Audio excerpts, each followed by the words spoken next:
کہ میں اس حرام آمدنی کی زکوٰۃ نکال کر اب میرا جو مال ہے پاک ہو جائے گا، یہ درست نہیں ہے۔ زکوٰۃ کی فرضیت، زکوٰۃ کی فرضیت کے بارے میں قرآن مجید کی بہت ساری آیات ہیں اور آپ صلی اللہ علیہ وسلم کی بہت ساری احادیث ہے کہ جن سے اس کی فرضیت ثابت ہوتی ہے،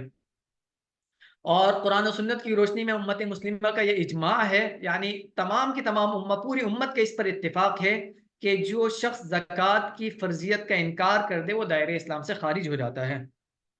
چنانچہ آپ صلی اللہ علیہ وسلم کے وصال کے بعد آپ صلی اللہ علیہ وسلم جب دنیا سے پردہ فرما گئے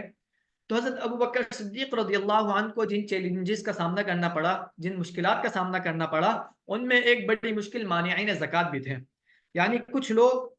کہ جو آپ صلی اللہ علیہ وسلم کی زندگی میں، آپ صلی اللہ علیہ وسلم جب تک حیات تھے تو وہ زکوٰۃ ادا کرتے رہے، اور جب آپ صلی اللہ علیہ وسلم دنیا سے رحلت فرما گئے، پردہ فرما گئے، تو انہوں نے زکوٰۃ دینے سے انکار کر دیا۔ ایسے لوگوں کو مانعین زکوٰۃ کہا کرتے ہیں، یعنی جو لوگ زکوٰۃ دینے سے انکار کرتے ہیں۔ تو حضرت ابوبکر صدیق رضی اللہ عنہ نے ان مانعین زکوٰۃ سے جہاد کرنے کا ارادہ ظاہر فرمایا۔ حضرت عمر رضی اللہ عنہ کو تردد تھا، چنانچہ حضرت عمر رضی اللہ عنہ نے حضرت ابوبکر صدیق رضی اللہ عنہ سے کہا کہ یا ابا بکر کیف تقاتل الناس وقد قال الرسول صلی اللہ علیہ وسلم امرت ان اقاتل الناس حتى يقولوا لا الہ الا اللہ، کہ اے ابو بکر تم ان لوگوں سے، یعنی جو زکوٰۃ کا انکار کر رہے ہیں، ان سے جہاد اور قتال کس طرح کرو گے، جبکہ آپ صلی اللہ علیہ وسلم کا یہ فرمان ہے، اور آپ صلی اللہ علیہ وسلم نے فرمایا کہ مجھے لوگوں سے اس وقت تک جہاد کرنے کا، لڑنے کا حکم دیا گیا ہے جب تک کہ وہ کلمے کے اقرار نہ کر لیں، اور جب فمن قال لا الہ الا اللہ، اور جب کوئی شخص کلمے کا اقرار کر لے تو آپ صلی اللہ علیہ وسلم نے فرمایا کہ عصم من مالہ ونفسہ، تو ایسا شخص، اس کا مال بھی محفوظ ہو جاتا ہے اور اس کی جان بھی محفوظ ہو جاتی ہے۔ تو حضرت عمر رضی اللہ عنہ کو یہ تردد تھا کہ یہ لوگ کلمے کا اقرار کرتے ہیں، اور کلمے کا اقرار کرتے ہیں تو حضرت ابوبکر صدیق رضی اللہ عنہ ان کے ساتھ جہاد اور قتال کس طرح فرمائیں گے؟ تو حضرت ابوبکر صدیق رضی اللہ عنہ نے حضرت عمر رضی اللہ عنہ کو جواب دیا کہ، اور فرمایا کہ واللہ لأقاتلن من فرق بین الصلاة والزکاة، کہ اے عمر اللہ کی قسم میں ان لوگوں سے قتال کروں گا، جہاد کروں گا، ہر اس شخص سے قتال اور جہاد کروں گا کہ جو نماز اور زکوٰۃ کے درمیان فرق کرتا ہو، کہ جس طرح نماز فرض ہے، اس کی فرضیت کا انکار کرنے والا دائرہ اسلام سے خارج ہو جاتا ہے، اسی طرح زکوٰۃ بھی فرض ہے اور زکوٰۃ کا انکار کرنے والا بھی دائرہ اسلام سے خارج ہو جاتا ہے۔ تو یہاں یہی بات، یہ امت مسلمہ کا ایک اجماعی اور متفقہ مسئلہ ہے کہ جو شخص زکوٰۃ کی فرضیت کا انکار کرے وہ دائرہ اسلام سے خارج ہو جاتا ہے۔ چنانچہ اسی بنیاد پر حضرت ابوبکر صدیق رضی اللہ عنہ نے مانعین زکوٰۃ سے جہاد اور قتال فرمایا تھا۔ اور نیز زکوٰۃ کی ادائیگی نہ کرنے والا گناہ کبیرہ کا مرتکب ہے، کہ اگر کوئی شخص زکوٰۃ کا انکار تو نہیں کرتا، زکوٰۃ کی فرضیت کا قائل ہے، لیکن عملاً وہ زکوٰۃ نہیں نکالتا اپنے مال کی، تو ایسا شخص گناہ کبیرہ کا مرتکب ہے، اور ایسے شخص کے لیے بہت سخت وعیدیں قرآن مجید میں اور آپ صلی اللہ علیہ وسلم نے بیان فرمائی ہے احادیث میں۔ قرآن کریم میں 32 مقامات پر نماز کے ساتھ زکوٰۃ کا حکم ہے، جبکہ 15 مقامات پر صدقے کے ضمن میں زکوٰۃ کا حکم وارد ہوا ہے، یعنی 32 مقامات پر تو لفظ زکوٰۃ آیا ہے، اور 15 ایسے مقامات ہیں کہ جن میں صدقہ کا لفظ استعمال کیا گیا ہے اور وہاں صدقہ سے مراد زکوٰۃ ہے۔ چنانچہ ان میں سے چند آیات یہ ہیں، ایک آیت آپ کے سامنے پیش کی جاتی ہے وَأَقِيمُوا الصَّلَاةَ وَآتُوا الزَّكَاةَ، کہ یہاں زکوٰۃ کا لفظ استعمال ہوا ہے، وَأَقِيمُوا الصَّلَاةَ، اور نماز قائم کرو، وَآتُوا الزَّكَاةَ، اور زکوٰۃ ادا کرتے رہو، وَارْكَعُوا مَعَ الرَّاكِعِينَ، اور رکوع کرنے والوں کے ساتھ رکوع کرو، یعنی نماز پڑھنے والوں کے ساتھ نماز پڑھو۔ اسی طرح اور بھی بہت ساری آیات ہیں کہ جن میں نماز کے ساتھ زکوٰۃ کا حکم دیا گیا ہے۔ مثال کے طور پر سورۃ المؤمنون کی ابتدا میں اللہ تعالیٰ نے جو کامیاب مومنین کی صفات بیان فرمائی ہے، ان میں اللہ تعالیٰ فرماتے ہیں کہ قد افلح المؤمنون، کہ فلاح پا چکے ہیں وہ مؤمنین، الذین هم فی صلاتهم خاشعون، جو اپنی نمازوں میں خشوع اور خضوع اختیار کرتے ہیں، والذین هم عن اللغو معرضون، اور جو لوگ لغو اور لا یعنی کاموں سے بچتے ہیں، والذین هم للزکاة فاعلون، اور جو لوگ زکوٰۃ ادا کرنے والے ہیں۔ تو زکوٰۃ ادا کرنا یہ اللہ تعالیٰ نے ایک کامیاب مومن کی صفت بیان فرمائی ہے۔ اسی طرح اللہ تعالیٰ نے اپنے بندوں کی، اپنے خاص بندوں کی صفات بیان کرتے ہوئے فرمایا ہے کہ الذین ان مکناہم فی الارض اقاموا الصلاۃ وآتوا الزکاۃ، کہ ہمارے یہ وہ بندے ہیں کہ جن کو اگر ہم زمین میں بادشاہت عطا کریں،